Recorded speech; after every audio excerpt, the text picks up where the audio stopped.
I was 17 kilometers away from the next petrol pump. Fuel light blinking, no backup bottle. No one around except a confused goat and my own bad decisions. And I swear I heard the Bear 650 whisper, "Bro, you knew I don't do 18 kilometers per liter." This happened last month on the way to Tekhadi. Beautiful road, gentle curves, but I had ridden hard all morning. 100 plus, revving through every gear like I was late for a podium. By the time I hit Kumili, I was riding the clutch and hope. Lesson learned, a 650 twin isn't a commuter, but it can sip smart if you ride smart. That's what this episode is about. Not babying the bike, but just understanding where it breathes best. Because let's face it, if we can get even 2 or 3 extra kilometers per liter, that's 50 to 60 more kilometers between fuel stops. And when you ride long, that matters. First, stake to 80 to 90 in 6 gear. That's where the bear just flows.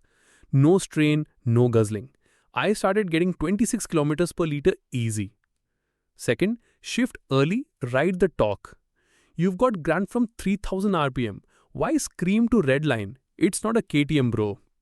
Third, keep tires inflated and chain clean. Underinflated tire equals more drag. Dry chain, same story. A quick check every Sunday saves fuel. Simple. Fourth, ditch the weight. Unless you're touring, don't haul tools, rain gear and the kitchen sink to the chai shop. And fifth, follow the damn service schedule. Air filter, spark plug, throttle body, keep them clean and the engine thanks you with every drop.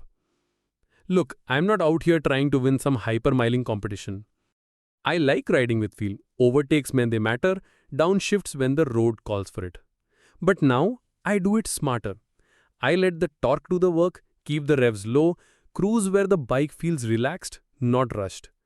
And you know what? The Bear 650 rewards that. It gives back in range, comfort and peace of mind.